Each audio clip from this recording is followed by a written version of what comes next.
Good evening, everyone. My name is Stacey Metcalf, and I'm the Executive Director and CEO at Morven Park, and I want to welcome all of our park members to our program tonight.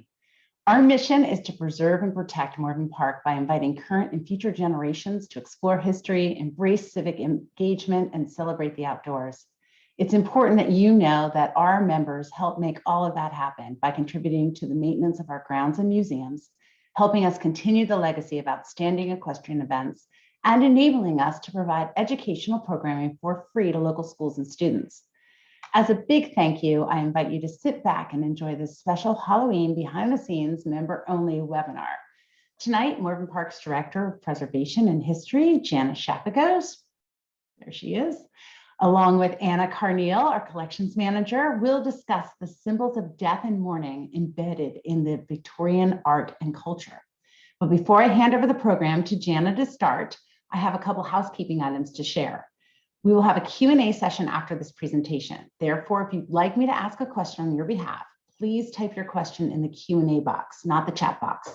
Also, if you are enjoying today's presentation and want to share your experience with your friends on social media, please use the hashtag #MPHistory and encourage them to become park members like you. Jana, Anna, I think that everyone's ready to listen and learn about our spooky topic. So I'm going to hand the program over to you, and I'll jump back on for the Q&A to help with that at the end. Thank you, Stacey. Let me just go ahead and pull up the slides. Just give me one moment, please.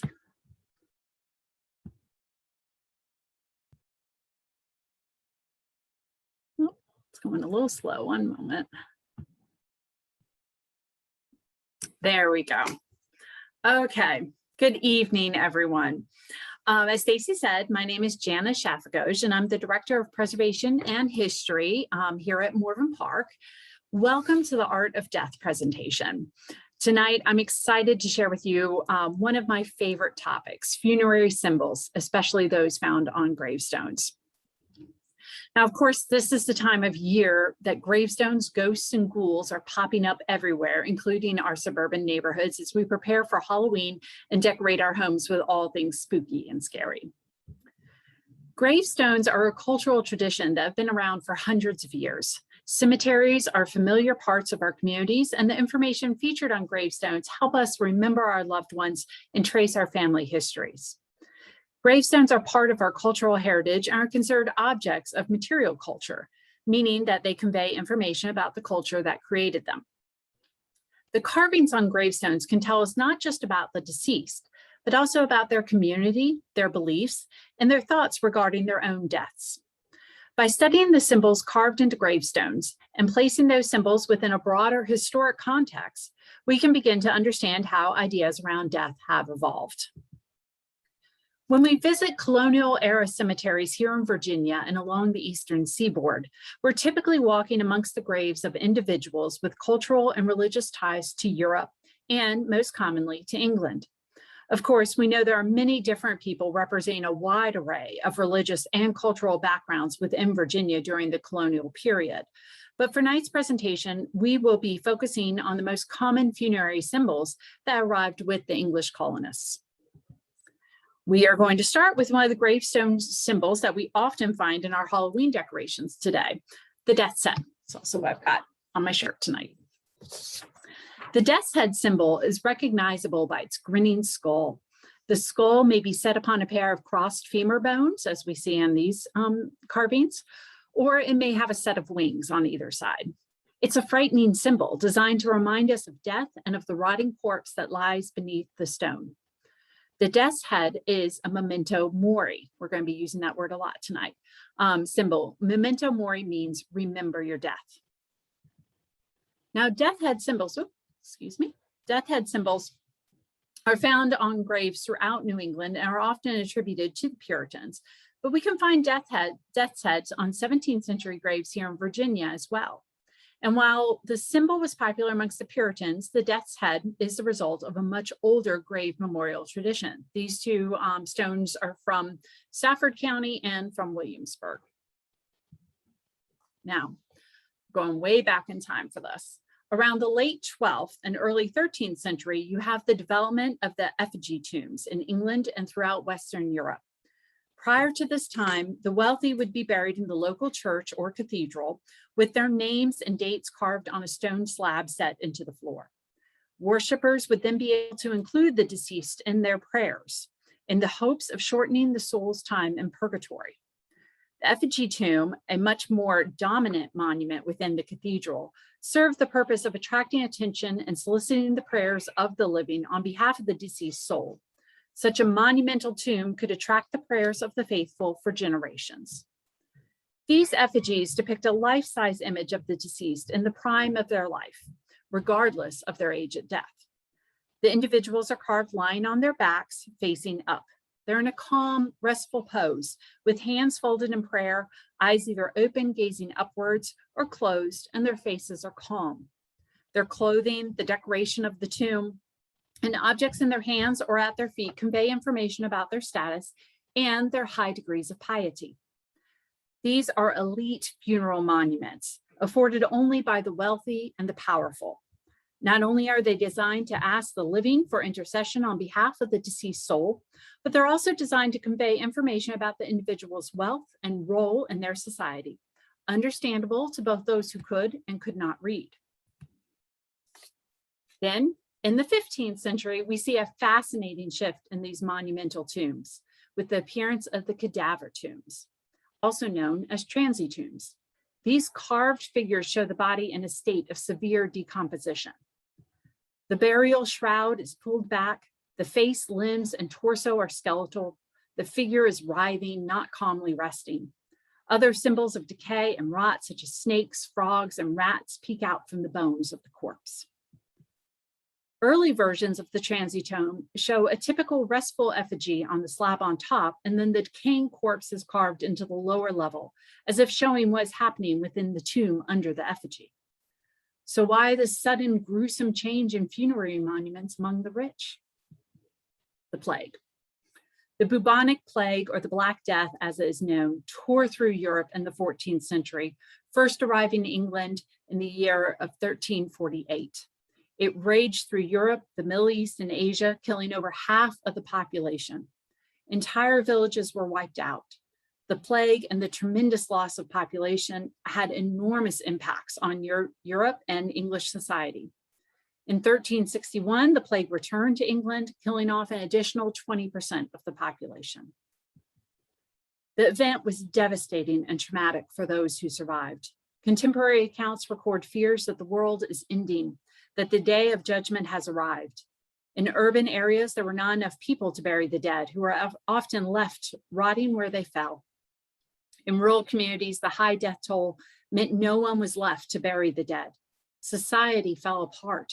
The rich and the poor, the powerful and the meek, all equally fell to the plague. We're all marked by the current pandemic that we're living through. Imagine trying to make sense of this enormous loss of life that disrupted all aspects of daily living, including church ritual and last rites. It is understandable that things got a bit dark. In 1424, a series of paintings were created in the Cemetery of the Innocents in Paris, depicting skeletons leading people of all walks of life toward their graves. These paintings became known as the Danse Macabre, and the theme quickly spread through Europe and England. The images of skeletons dancing or leading individuals from all walks of life to their graves spoke of the inevitability and impartiality of death experienced during the plagues. The Danse Macabre survives in our culture today. Dancing skeletons can be spotted in our Halloween decorations every year. The same line of thinking about the inevitability of death that led to the Danse Macabre art also leads to the development of the cadaver tombs. This stark visual reminder of what happens to the mortal body at death begs the viewer to keep in mind the fate of the immortal soul. These are memento mori tombs. Remember your death. Our mortal time is limited, and all that is earthly will rot away. Only the soul is eternal, is what they're meant to convey. The cadaver or transy tombs continue to be commissioned by the wealthy elite of England through the 15th and 16th centuries. In the 16th century, under King Henry VIII, the English Reformation changed the state religion of England from Roman Catholic to Protestant Church of England. Despite the dissolution of the monasteries, the abolition of the Mass, and the destruction of much of the Catholic art and iconography within churches, the grave monuments remained, and the effigies, normal and cadaver, continued to be commissioned. In addition to the monuments to the deceased rich and powerful, a rising middle class began to be able to commission personal gravestones. Although far less grand than the monuments found inside the churches, these gravestones take the form of the carved slabs either laid horizontally over the burial or perpendicular at the head of the grave. Following the traditions of the last few hundred years, the middle classes carved the names and death dates of the deceased on the stones and often added a meaningful symbol. Which brings us up to the 17th century and the English colonists arriving in America, and to the death's head appearing on the colonial gravestones of the 17th century. These skeletal death's heads are often interpreted as a simpler, cheaper version of the cadaver tombs of the wealthy. The death head symbol, like the cadaver tombs, are memento mori, remember death, symbols. Other versions of the 17th century memento mori gravestone symbols are the hourglass with wings, the skull with wings, coffins, gravedigger tools, and a scythe, many of the same symbols we associate with death and Halloween today.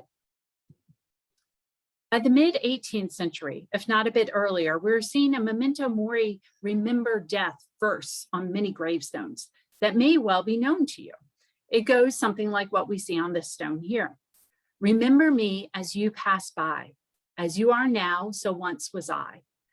As I am now, so you must be. Prepare for death and follow me. There are many regional variations of the verse, but the epitaph is basically calling for the viewer to remember death and its inevitability in the same way the cadaver tombs did 300 years earlier.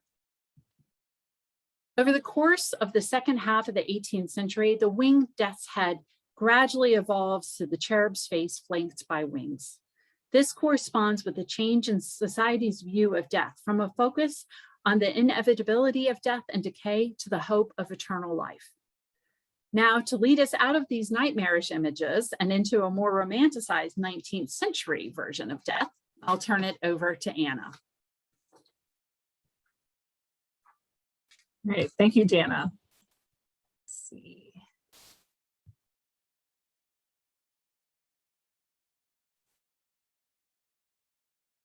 Okay, so hello everyone. In this portion of the presentation, if it will let me,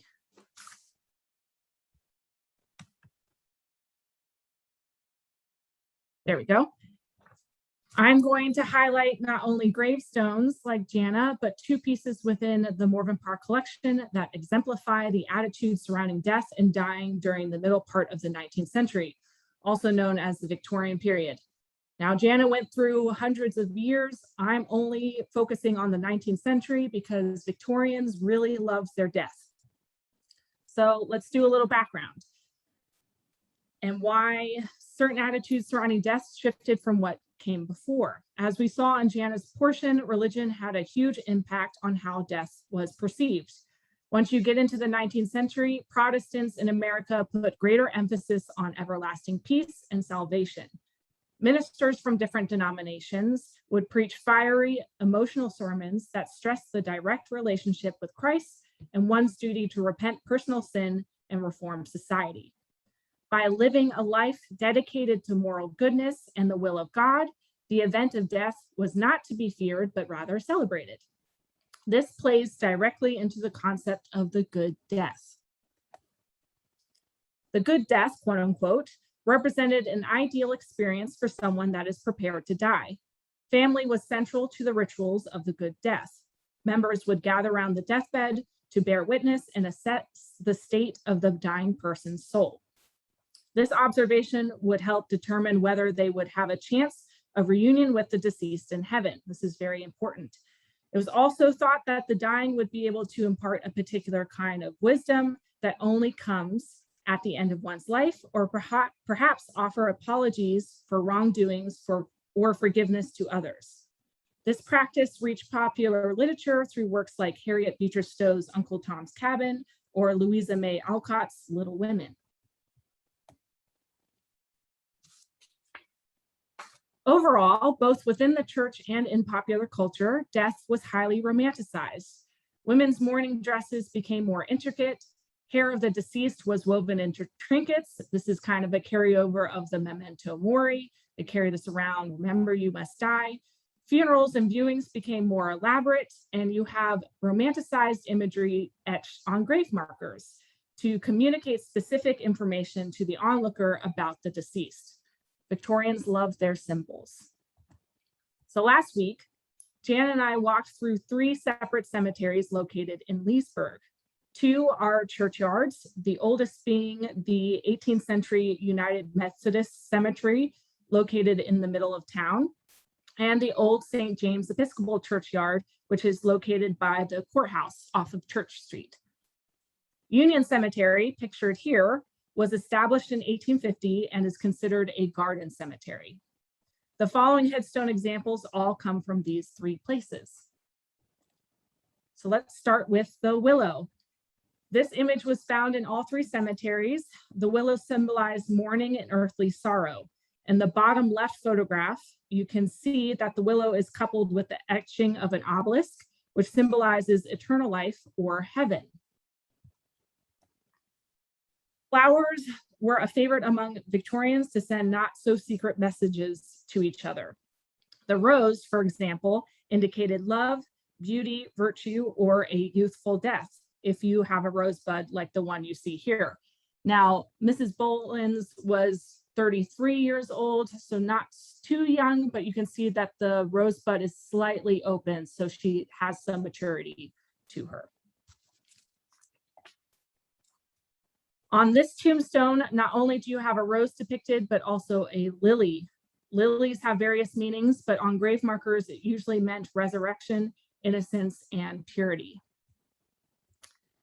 And here we have a few images or a few symbols within these 2 headstones. First, I'll talk about the top of these 2 headstones. We have the urn, which often was used to represent death of the flesh. And then on the shroud on the right-hand tombstone is a general symbol of mourning that can also be represented as the veil between this world and the next. The wreath in the left-hand tombstone, like a circle with no end, symbolizes eternity. Symbolizes eternity. There we go. And finally, we have acanthus leaves. A classical motif used primarily in Greek architecture, acanthus leaves represent immortality. All right, so now we're going to take a little break from tombstones and get into our collection pieces and apply what we've learned. First up, we have the horse-drawn hearse from our Windmill Carriage Museum. This hearse was made in 1875 by James Cunningham and Co. of New York. Already, we can see that it's more elaborate than the hearses we use today. If we take a closer look, we can see some of the symbols that we've been seeing on our tombstones. First, on the left-hand picture here at the top, we have an urn with a shroud that's located on the headlamp of the hearse. On the bottom photo there, we have the brackets that hold in the coffin within the hearse. The brackets have the acanthus leaves. And then finally at the top, the symbol here is trickier to identify. It's most likely the acanthus flower to go with the leaves, but it could also be a lotus or papyrus flower. We had some debates within our department on what exactly that flower was. If you have any good guesses, feel free to comment in the Q&A box. But either way, if it's the papyrus flower, acanthus, or lotus, it generally means the same thing of purity, enlightenment, and rebirth. Okay, so our next collection item is not as obvious as the hearse to kind of understand where the symbolism is embedded. This is the burial of Latine. Inspired by a poem of the same name, artist William D. Washington painted the 1862 burial of Confederate Captain William Latine. Now considered a part of the lost cause narrative, which is a false and romanticized view of the Confederate cause. A woman serves as the central figure in an image that laments the lonely death of a soldier extols the piety and resolve of Confederate women, and professes the loyalty of enslaved African Americans. Now, the Civil War, like the bubonic plague in centuries before, serves as a huge, devastating mark to mid-19th century America. Nearly every American knew of someone or had a family member die during the 4-year conflict. Death permeated throughout society. The number of soldiers who died between 1861 and 65 is estimated to be 6,200,000, or 2% of the population. After a conflict, the bodies would pile up high, forcing their comrades to quickly dig a shallow or mass grave. This is an extreme disconnect to the values of the Victorian death. Many were forced to come to terms with loved ones dying on the battlefield without a witness to see that the deceased soul had parted correctly into the next life. This completely throws out the concept of the good death, which I had talked about earlier. The burial of Latané captures this disconnect. After Latané's death during an 1862 battle, his brother removed the body to a plantation a couple miles away. Mrs. Brockenborough, whose husband owned the plantation, assured the brother that Latané would be rendered a proper Christian burial. According to the story circulated at the time, Mrs. Brockenborough sent enslaved men to retrieve the family minister, but he was unable to cross enemy picket lines. Therefore, the women performed the funeral themselves. This image infers Confederate women were pious and willing to cross the bounds of gender roles set out at the time to give Latané a proper burial. Although not quite as idyllic as the good death, the Victorians although it's not as quite idyllic as the Victorian death or the good death that Victorians wanted, the imagery along with the poem extols Latané's virtues. So the poem here says, the little child strewed roses on his bier, pale roses not more stainless than his soul, nor yet more fragrant than the life sincere that blossomed with good actions brief but whole. The aged matron and the faithful slave approached with reverence the feet of the hero's lonely grave. Okay, so if you look at the painting here, we do have a few symbols that we've already highlighted earlier in this program. If you look at the little girl, she is holding pale roses, pale white roses, which we know represents virtue, but also, as you can see in this poem, a stainless soul. It's also in a wreath, which represents eternity. And then if you look at the casket, you have his uniform on top, and then his jacket is laid over, which kind of looks like the shroud, again, which represents mourning and a veil between this world and the next. Both the artist and poet are following the traditions laid out by the good death by publicly announcing his good actions and literally painting his virtue and stainless soul. All right, so before we move on from the 19th century, I'm going to kind of give you a little rundown of how we mourn today. So our use of embalming came out of the Civil War in an attempt to return the soldiers to be buried in the family plot. They were made to look lifelike and ready for the new life to come. Undertakers were contracted out for this new task of embalming, which made the business boom for undertakers throughout the United States. Eventually, the romanticized view of death becomes outdated and garish. From the Civil War onward, death among the middle class could not function without the undertaker or funeral director. Funeral homes, along with the rise of hospitals, made death less seen within the home and more in the hands of an outside source. All right, that brings us up pretty close to today in the 20th century. I'm now going to ask if you have any questions for myself or Jana.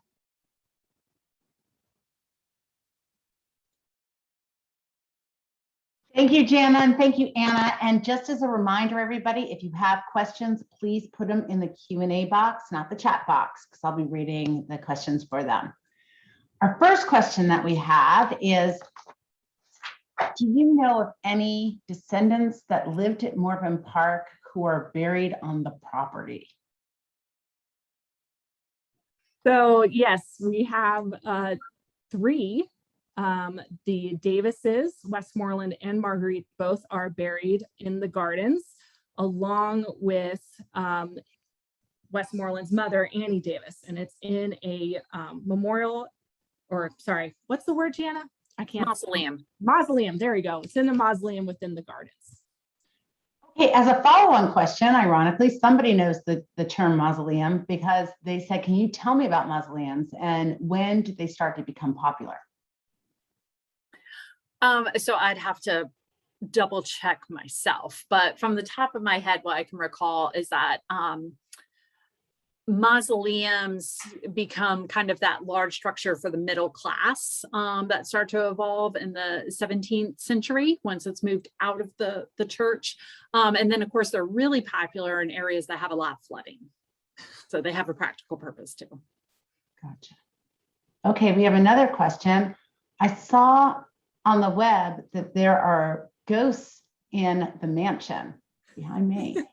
Can you explain, and have you ever seen any ghosts here? There are a lot of ghost stories associated with the mansion that have been experienced supposedly by previous staff. I will say that since the mansion was completely restored back from about 2003 till 2012, it seems like everything's gone quiet.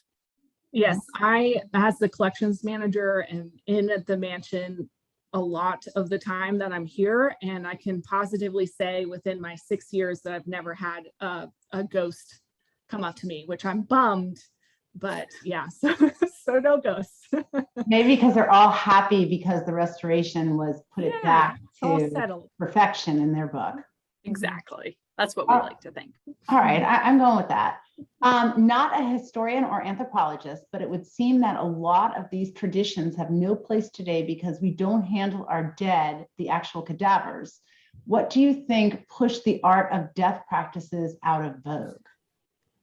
Out of view, again, it would be the start of embalming. It becomes more scientific. Culture within the 20th century, you're learning about germs and how they're transmitted. You have science is kind of building up to the point where you can save lives and life expectancy is longer. So you're seeing a shift to where people are kind of leaving the home for extended care. So it's out of the family's hands. It's not as visible anymore, and it's more dealt with science and in hospitals or long-term care facilities. But I would say a lot of the traditions Anna and I talked about continue on today. I mean, you think about most of our funeral practices with the presence of flowers and what we choose to put on our loved ones' grave markers, still speaks very much to those older traditions as well as our current cultural views of death. For sure. Great answer. Okay, are there any memento mori pieces in the Davis collection? No memento mori. We do have an interesting effigy that looks very similar to what Jana was talking about earlier in her presentation. It's this metal box that has a man effigy on the top, but he is praying. But that's the only, I think, link. There's no other memento moris to my knowledge. And it's small. It's a souvenir piece from one of her travels. But yeah, and the Davises,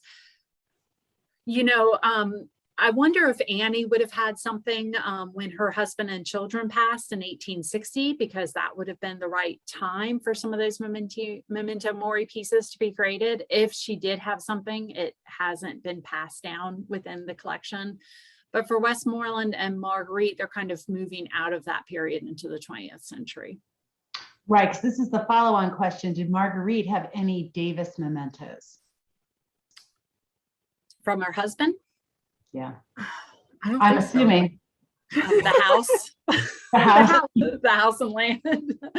No, she didn't seem to have anything. And You may have noticed the mausoleum was not featured in our presentation tonight because it is a mid to later 20th century creation. And so it's very plain with no ornamentation, just marble slabs with the names on them stuck into the brickwork and really nothing ornamenting There, I will say the doors, but the doors were put in later.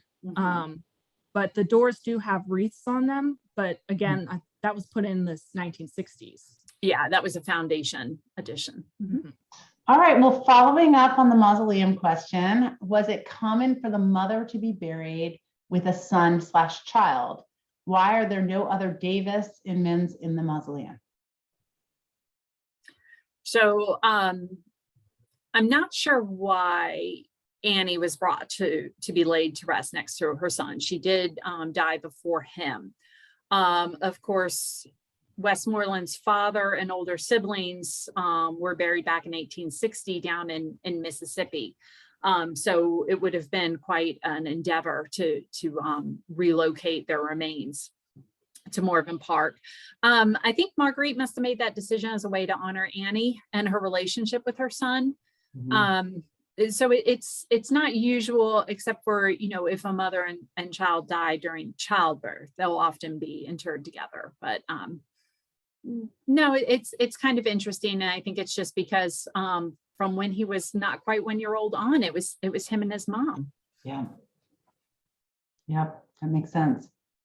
Well, I think those are all the questions that we have tonight. I want to thank you, Anna and Jana. That was really interesting. I'm always learning so much whenever I attend these webinars. So I'm glad that we record them and that we share them after the fact, so everybody can go back and take a look or share with other people. But again, I just want to look out to our members, and I tell you and ask and say that I hope that you enjoyed today's presentation as much as I did. And I now encourage you to come out to the park. The museum is now, and the Windmill Carriage Museum and the mansion are now open Friday through Monday. So members get free access. So please look at your member email. And in fact, it was included in the reminder for this webinar for your special code so that you can get free access to the mansion and to the Windmill Carriage Museum. And again, continue to follow us on social media because we have lots of fun things that we are planning here for the holidays. And speaking of the holidays, we want our members to come and celebrate our being a member, and we want to thank you. And so we're giving you a sneak peek of the Davis Mansion holiday decorations and tree. So that date is going to be Friday, November 19th from 5 to 7 p.m. So we hope that we see you there. And just, it goes without saying, but I want to say it often and just tell you all that we value you as park members and just appreciate all you do for us. And I want to wish everybody a safe and healthy Halloween. So thank you again for joining us. Good night, everyone.